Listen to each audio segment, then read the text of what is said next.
of such large shocks, emerging market economies, that is EMEs in particular, the ones dependent on food, energy, and commodity imports, have been the worst affected. Looking beyond the pandemic and the war, fragmentation in trade, finance, and technology is also adding to the forces of deglobalization. Supply chains are being redrawn on considerations of geopolitical security, leading to what is now come to be known as reshoring and friendshoring. Food and energy security, together with climate change, have become the biggest challenges to the world. In this hostile international environment, the Indian economy remains resilient, drawing strength from its macroeconomic fundamentals. Our financial system remains robust and stable, and corporates are healthier than before the crisis. Bank credit is growing in double digits for 8 months now. India is widely seen as a bright spot in an otherwise gloomy world. Yet, our inflation remains elevated, as in most parts of the world. Global spillovers continue to impart volatility and uncertainty. Let me now focus on the deliberations and the decision of the Monetary Policy Committee meeting. And this is something which I think the key thing about which the market is eagerly awaiting. Now, the Monetary Policy Committee meeting met on 5th, 6th, and 7th December. Based on an assessment of the macroeconomic situation and its outlook, the MPC decided by a majority of 5 members out of 6 to increase the policy repo rate by 35 basis points to 6.25% with immediate effect. Now, I think this is one occasion where the market expectations and the decisions of the Monetary Policy Committee are by and large aligned. And there are several interpretations whether when the market expectation and the monetary policy decisions are aligned, whether they are, they have to be taken as a perfect monetary policy or otherwise, but that debate can happen some other time. Now, consequent to this increase in the policy repo rate by 35 basis points, the standing deposit facility, that is the SDF rate, stands adjusted to 6%, and the marginal standing facility rate and the bank rate to 6.5%. The MPC also decided by a majority of 4 out of 6 members to remain focused on withdrawal of accommodation to ensure that inflation remains within the target going forward while supporting growth. Let me now elaborate on the MPC's rationale behind these decisions relating to the policy rate and the stance of the monetary policy. Growth prospects across the world are dampening. Financial markets remain nervous and are characterized by high volatility and price swings. For the Indian economy, the outlook is supported by good progress of Rabi sowing, sustained urban demand, improving rural demand, a pickup in manufacturing, rebound in services, and robust credit expansion. Consumer price inflation moderated to 6.8% year-on-year in October as expected, but still it remains above the upper tolerance band of the target. Core inflation is exhibiting stickiness. While headline inflation may ease through the rest of the year and in first quarter of 2023-24, it is expected to rule above the target. The medium-term inflation outlook is exposed to heightened uncertainties from geopolitical tensions, financial market volatility, and the rising incidence of weather-related disruptions. On balance, the MPC was of the view that further calibrated monetary policy action is warranted to keep inflation expectations anchored, break core inflation persistence, and contain second-round effects. I would read this sentence again. The MPC was of the view that further calibrated monetary policy is warranted to keep, number 1, inflation expectations anchored, number 2, break core inflation persistence, and number 3, contain second-round effects. These actions will strengthen the medium-term growth prospects of the Indian economy. Accordingly, the MPC decided to increase the policy repo rate, as I have said, by 35 basis points to 6.25% and to remain focused on withdrawal of accommodation while supporting growth. As regards the stance of the monetary policy, the MPC took a holistic view of the policy rate and the liquidity conditions relative to inflation. Adjusted for inflation, the policy rate still remains accommodative. Over the next 12 months, inflation is expected to remain higher than 4% target. System liquidity remains in surplus with an average daily absorption under the liquidity adjustment facility, that is LAF, of 1.6 lakh crore in November this year. The overall monetary and liquidity conditions remain accommodative, and hence the MPC decided to remain focused on withdrawal of accommodation. I would now like to provide our assessment of growth and inflation. First, I will take up growth. According to the latest data released by the National Statistical Office, that is NSO, the real gross domestic product posted a growth of 6.3% year on year in the second quarter of this year, driven primarily by private consumption and investment. This also is in line with our expectations. Going into the third quarter of this year, economic activity continued to gain strength in the month of October. Urban consumption firmed up further, driven by sustained recovery in discretionary spending, especially on services such as travel, tourism, and hospitality.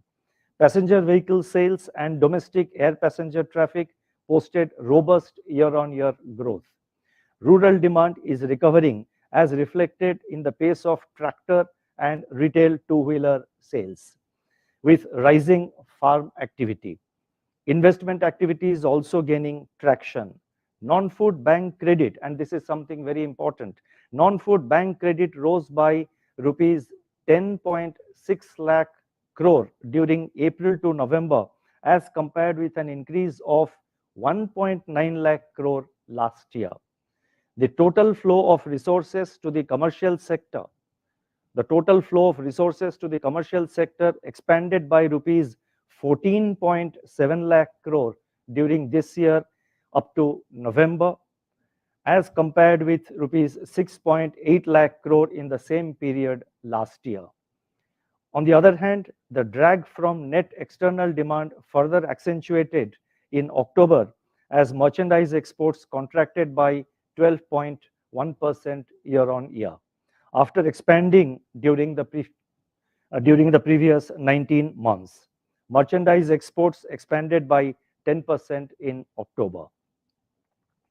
On the supply side, the agricultural sector remains resilient. Rabi sowing got off to a strong start. The area sown so far is 6.8% higher than the normal sown area, and this is the position as on 2nd December this year. The manufacturing PMI rose from 55.3 in October to 55.7 in November.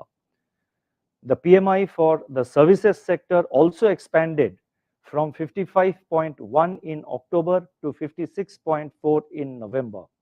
Incidentally, both manufacturing and services PMIs for India in November are among the highest in the world.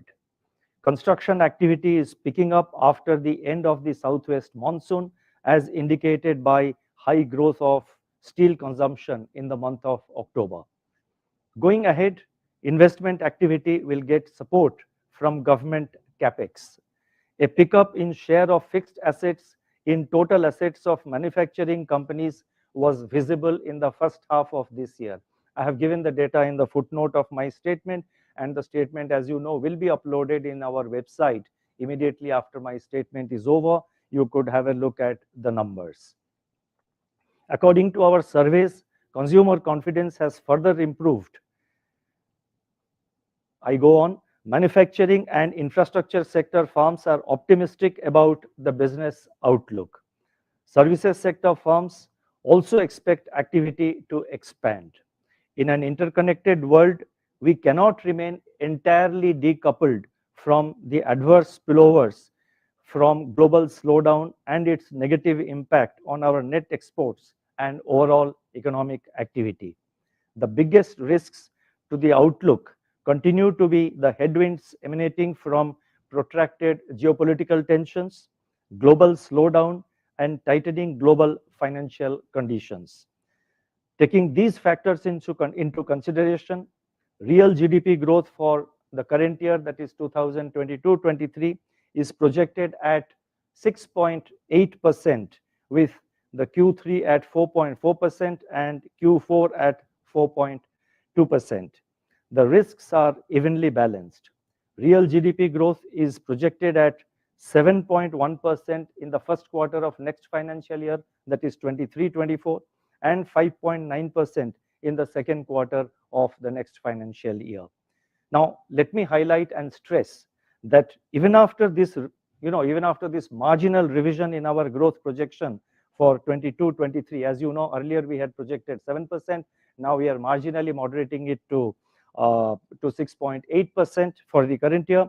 Now, even after this reduction or revision, even after this revision in our growth projection for 2022-23, that is the current year, India will still be among the fastest growing major economies in the world, and that is something which I think needs to be kept in mind. Let me now turn to inflation.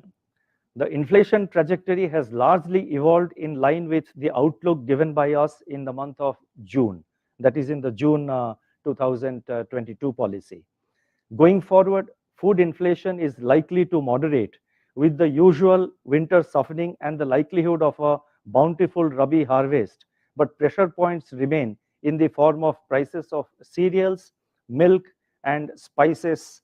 In the prices of cereals, milk, and in the prices of cereals, milk, and spices in the near term. The main risk is that core inflation, that is CPI excluding food and fuel, remains sticky and elevated. Overall, CPI price momentum remains high. Risks from adverse weather events add uncertainty to the outlook.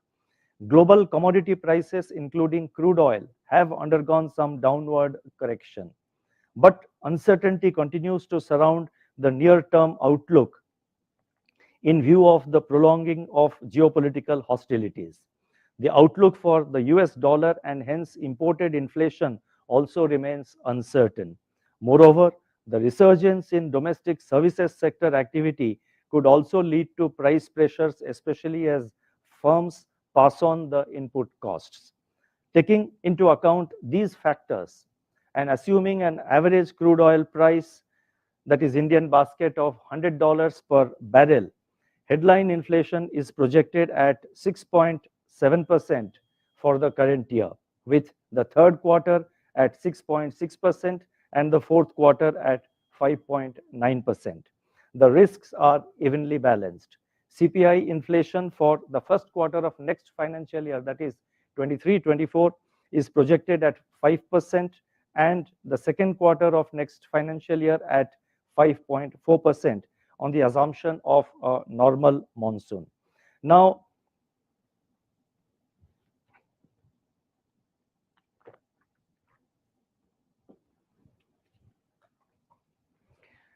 what do these growth and inflation scenarios convey? Let me summarize.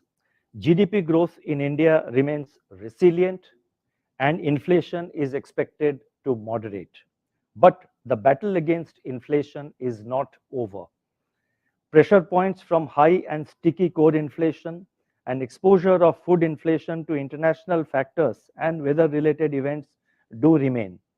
While being watchful of the impact of our earlier monetary policy actions, we will keep Arjuna's eye on the evolving inflation dynamics and be ready to act as may be necessary. Our actions will be nimble and in the best interest of the economy. The aspect of growth will obviously be kept in mind. Now, over the last few days, and as usual at the time of every monetary policy, pre or post monetary policy discussion, there is a lot of discussion in the media, in the, among various informed circles, whether the RBI statement is hawkish or dovish or otherwise. Now, I leave it to you to interpret whether it is a hawkish statement or a dovish statement, or, it is something else. But so far as we are concerned, I would like to state that the growth continues to maintain resilience. 6.8% in the current context, when the rest of the world there is acute slowdown of growth, a 6.8% is a very strong growth impulse. That is something, the first point. Second thing is that the problem of inflation is not over, so therefore the battle against inflation has to continue, and we will we are in a state of, we will monitor all the incoming data, we will also continuously assess the future outlook, and we stand ready to act as may be necessary from time to time. The focus on inflation control continues, and there will be no let up in our efforts to bring down inflation to more manageable levels. And as we have said, first to below 6%, that is within the target range, and then move closer towards 4% target. So this is in the para 15 of my statement. Those of you who are interested could again refer to para 15 of my statement, which I think really summarizes all that we have been trying to say in this monetary policy statement. I would now like to move to the liquidity and financial market conditions. Overall system liquidity remains in surplus. During October-November, the average total absorption under the liquidity adjustment facility was 1.4 lakh crore, down from the average of rupees 2.2 lakh crore during August-September.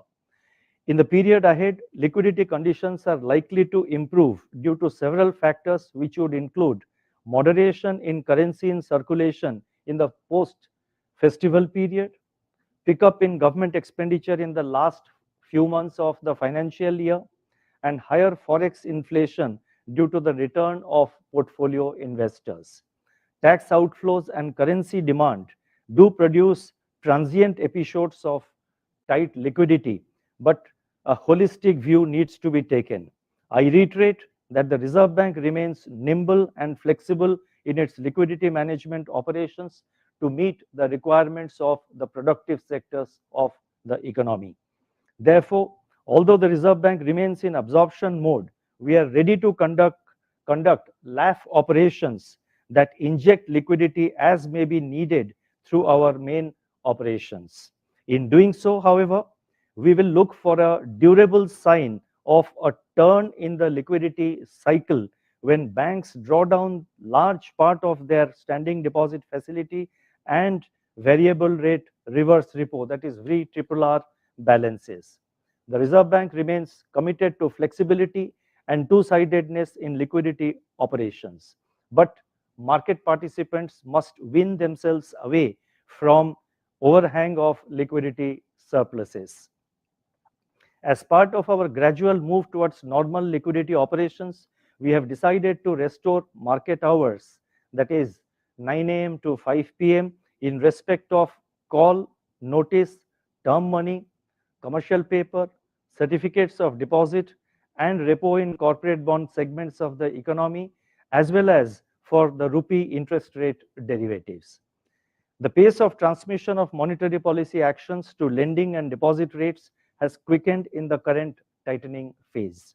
Beginning May 2022, the weighted average lending rate, that is the WLR, on fresh and outstanding rupee loans,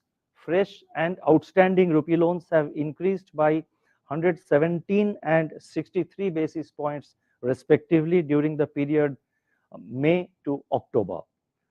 On the deposit side, the weighted average domestic term deposit rate on fresh and outstanding deposits have increased by 150 basis points and 46 basis points respectively during the same period, that is from May to October. We are keeping a close watch on this process of transmission.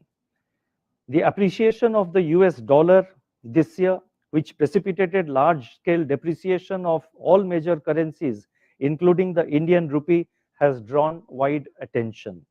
It is important to make an objective assessment of the movement of the Indian rupee in the context of global and domestic macroeconomic developments and financial market conditions. Through this episode of the US dollar appreciation, the Indian rupee's movements have been the least disruptive relative to the peers. In fact, the Indian rupee has appreciated against all other major currencies except a few. Cross-country comparisons of exchange rate movements are often made on inflation-adjusted basis, or what is called in real effective terms.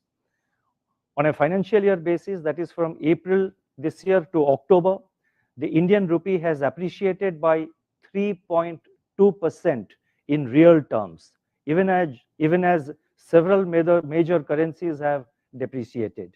The story of Indian rupee has been one of India's resilience and stability. As stated by me in a recent speech, the terminal rate for the US Fed is anybody's guess. But it cannot be a case that their monetary policy will be tightened endlessly. When the tightening is over, the tide will surely turn. Capital flows to India will improve and external financing conditions will ease. In this complex world with both push and pull factors at play, the Indian rupee, which is market determined, should be allowed to find its level, and that is precisely what we have been trying to achieve. We must deal with the current global hurricane with confidence and endurance. I would now like to focus on the external sector. The external sector has been affected by strong global headwinds. Slowing global demand is weighing on our merchandise exports. The growth of merchandise imports is also decelerating. At the same time, the impact of the terms of trade shock due to the war in Ukraine is getting gradually normalized. It is also important to take cognizance of India's innate buffers. The growth of services exports, mainly contributed by software, business, and travel services, remained robust at 29.1% in April to October this year. Remittances are scaling new heights, and the outlook is optimistic with pickup in activity in the Middle East. According to the latest update of the World Bank, India's remittances are estimated to grow by around 12% to $100 billion in 2022, and this is against $89.4 billion in the last calendar year 2021. In the first quarter of this year, and very importantly, in the first quarter of this year, remittances to India rose by 22.6% year on year. The net balances under services and remittances remains in large surplus, partly offsetting the trade deficit. And this gives us a lot of comfort about the size of our current account deficit. Consequently, even if the current account deficit is higher than what it was in 2021-22, it is eminently manageable and within the parameters of viability. On the financing side, net foreign direct investment, that is FDI flows, have remained robust and have risen to $22.7 billion during April to October from $21.3 billion in the corresponding period of last year. Foreign portfolio flows have resumed in recent months and were positive at $11.8 billion during July to 5th December, led by equity flows. As a result of the measures announced by the Reserve Bank on 6th July, you will recall on 6th July, we had announced a series of measures, and that was the time when I think the dollar appreciation had started. So we had announced a series of measures to attract more and facilitate more currency inflows, more forex inflows into India. Now, as a result of these measures announced by us on July 6th to enhance forex inflows, new external commercial borrowings, that is ECB agreements, have been concluded for billion. This includes $5.1 billion, which exceed the earlier threshold of $750 million under the automatic route. As you know, we enhanced, what earlier in the automatic route, the limit was $750 million. We enhanced it to $1.5 billion. The size of forex reserves is comfortable and has also increased. It has gone up from US dollar 524.5 billion on 21st October to 561.2 billion as on 2nd December. And that is a substantial increase of nearly about, let's say about $36.7 billion. The arithmetic you may please check. Now, this covers around 9 months of projected imports of 22-23. Further, India's external debt ratios are low by international standards. I have given how it is low by international standards in the footnote of my statement. Those of you who are interested may like to have a look at it. I would now like to announce certain additional measures. The first one relates to, and there are 4 of them. The first one relates to SLR holdings in held to maturity, that is HTM category. To provide further flexibility to banks in managing their investment portfolios, it has been decided to extend the dispensation of enhanced HTM limit of 23% up to March 31st, 2024. Banks will now be allowed to include securities acquired between 1st September 2020 and March 31st, 2024 in the enhanced HTM limit. The HTM limits would be restored from 23% to 19.5% in a phased manner starting from the quarter ending 30th June 2024. The second measure relates to enhancing the mandates of UPI, that is Unified Payments Interface. You would have seen that almost in every policy statement we are announcing several measures relating to our payment systems and with particular focus on the UPI. And UPI, as you know, has emerged, is now globally accepted as one of the best payment systems anywhere in the world. And it has been our constant endeavor to try and improve or try and deepen and improve the reach of UPI in India. Now, this announcement relates to enhancing the mandate of UPI payment, that is UPI. The UPI has emerged as the most popular retail payment system in India.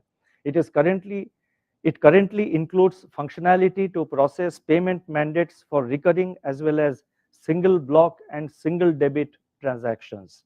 The capabilities in UPI will be further enhanced by introducing single block and multiple debits functionality. This facility will enable a customer to block funds in his or her account for specific purposes which can be debited as needed. This will significantly enhance the ease of making payments for investments in securities through the retail direct platform as well as e-commerce transactions.